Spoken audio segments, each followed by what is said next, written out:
Assalomu alaykum, hurmatli ustozim muxlislari, onajonlar, opalar, singillar, otalar, akalar, ukalar. Kayfiyatlaringiz yaxshimi? Zerikib qolmayapsizlarmi? Zo'rmi? O'tgan hafta Otabek akam bilan bir to'yga bordik. Kutib oling sahnada Otabek Muhammad Zohid dedim to'yda. Otabek akam 2 yosh baxtli bo'lsin dedi-da, qo'shiq boshladi. Boshida bosib qo'shiq aytiladi-yu.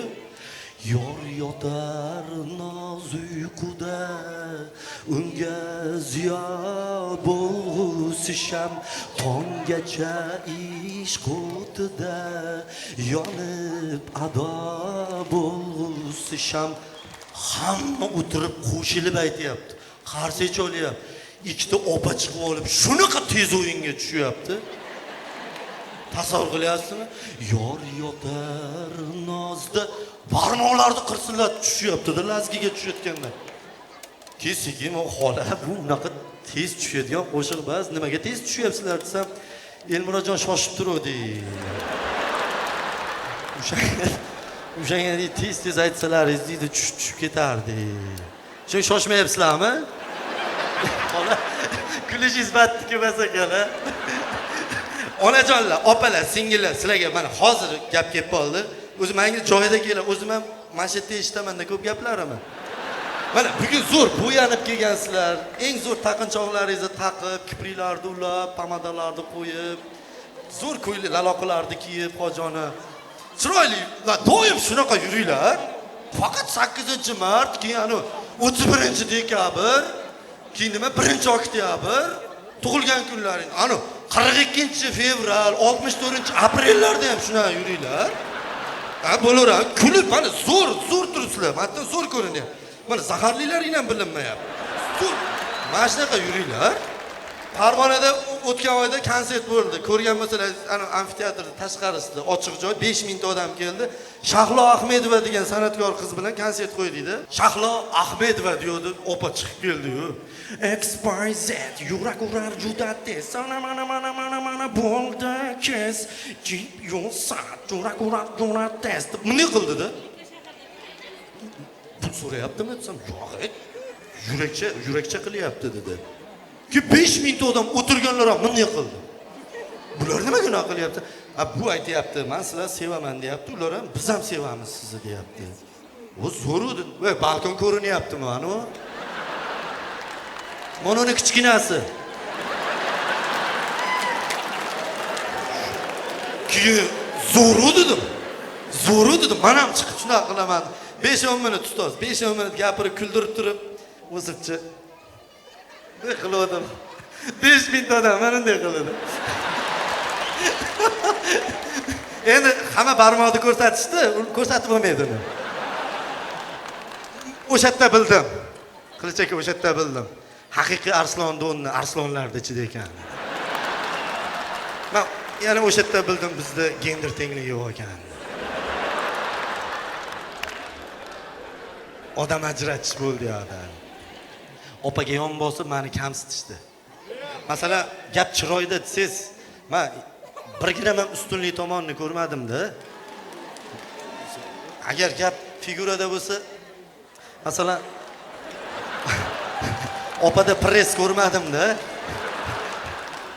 Aytdim, o'sha o'zimizni o'rnimiz yaxshi ekan dedim. Hojolar onamga o'zar ekan, sizga voqea aytib beraman, bo'lgan voqea. Yo'q, o'zi ham Bekshov avtomat tushib turgandek turishadi. Nimaga Bekshov boshliqlaringiz qayerda? Shuni nimaga Bekshov qo'ygansiz? Shuni ochiq shoh. Yo doim bek bo'ladi bizlarda. Uyda ham mashina yuradimi bola? Dada cho'yingizni cho'yingiz, xo'p bilan docho'milib chiqadi. Qo'l bo'sh. Yetalabdi, fizkulturada ham bo'ladi. Dadam doktorga boribdi, Lorga. Bir hafta ham bo'lgan yo'q. Lorga borib, xotinni kampirim qulog'i yaxshi eshitmay qolibdi, dori yozib bergan bolam desa, hali Lor bola ham. Onaxonni ko'rsa bo'ladimi? Amaki, onaxon uyda ko'tarib yuradigan ahmoq yo'q. Unda qanday yozamiz desa, meni qulog'imga qarab yozib berur. Nima farqi bor? Hamma quloqlar bir xil. Amaki hamma quloqlar bir xil bo'lmaydi. Qaysidir quloqlar svetofor tagida turadi, qaysidir nimalar Bunaqa bir xil bo'lmaydi. Keyin har xil ta'sir qiladi. Hech bo'lmasa onaxonda necha metrdan eshitmayotganini bilib kelib bering, o'shanga qarab yozamiz. Onam uyda oshxonada ovqat qilayotgan ekan, dadam o'zicha orqasiga turib olib 15 metrdan tekshiribdi-da.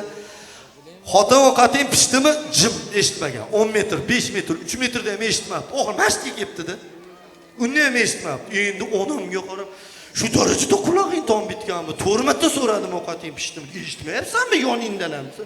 Onam dadamga qarab, dadasi 8 marta aytdim, pishdi, o'tiring.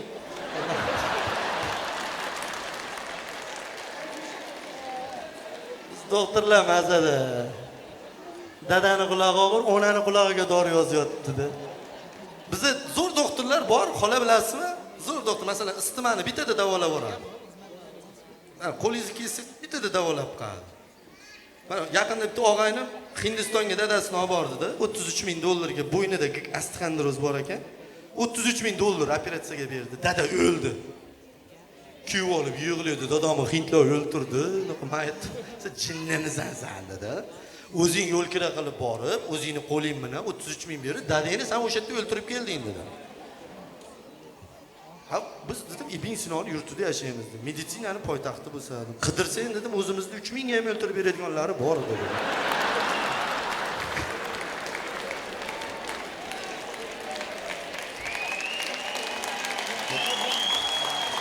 Qidirsangiz bor-da.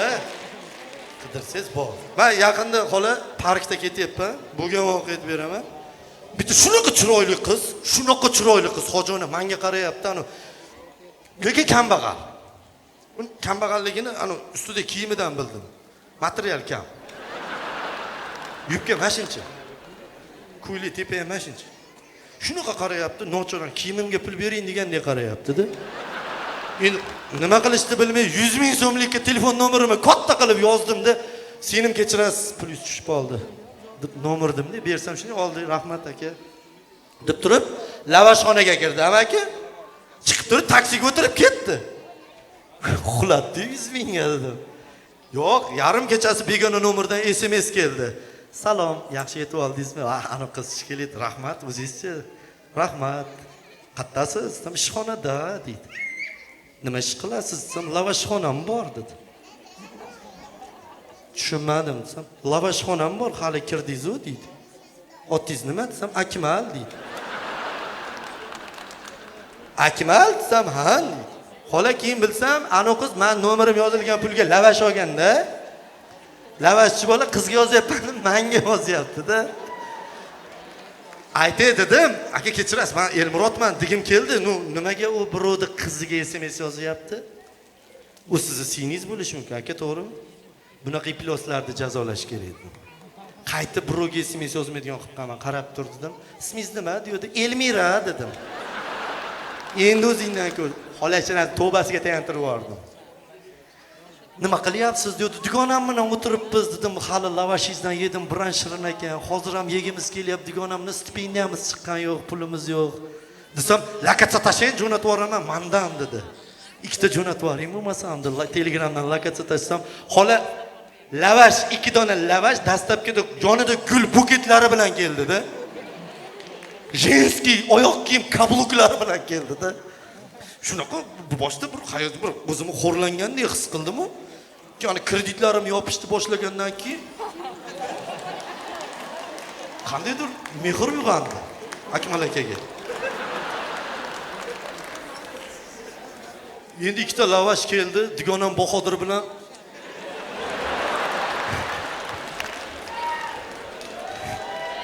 Akmal vasmiz biz. Dugonam Bahodir bilan endi maza qilib edi. Bir kunda 3 mahal jo'natadi iplos. Qo'rin to'q, paynet qiladi, kreditlarni yopadi. Zo'r. Maza ekan-a qizlar? Maza ekan. Ertalab tursangiz, "Jonim, yaxshi dam oldingizmi? Kreditingizni yopib qo'ydim" deydi. Shit. Xola, shu darajada yaqin bo'lib ketdi, yozmasa o'zim yozadigan bo'lib qoldim-da. Bir kun aytadi, "Elmiraxon" dedi, SMS yozyapti. Telegramga srochniy kiring dedi. "Tinchlikmikin" dedim. "To'ydami?" "Ha, tinchlikmi Akmal aka" desam. "Menga ovoz tashlang" dedi. "Go'ls, men cho'ta ishlanmayapman, shubhalanyapman." "Ya qo'ysangizchi" desam. Tashlayin. Yo'q, hali erta dedim. Oldin biz munosabatlar. Tasha dedi. Pashol degani endi qanday boquvchisi? Tashladim keyin. Ovoz tashlayin dedi. Dedim.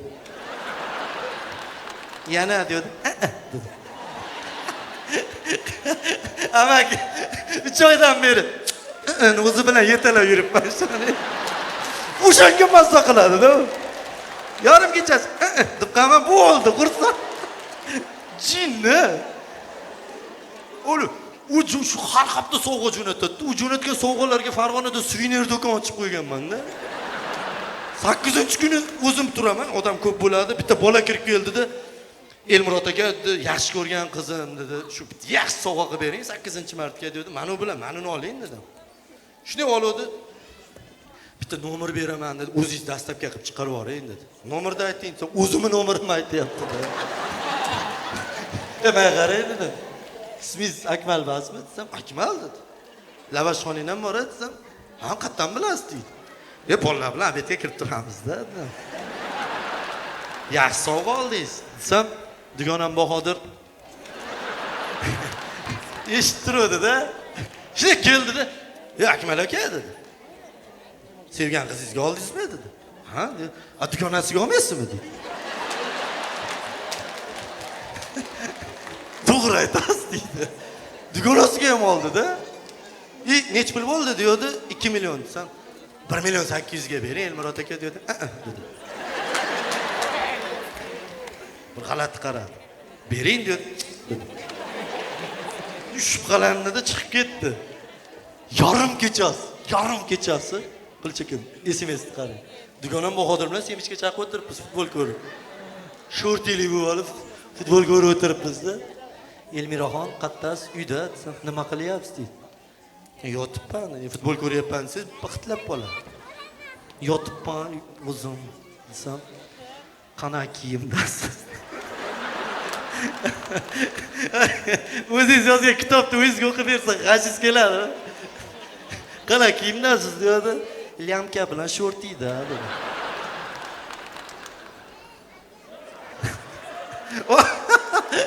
Yo, buni nimaga aytyapman? Buni bu voqeani nimaga aytyapman? Opalar, qizlar, yesicho mana shu Telegram nomer sotiladi.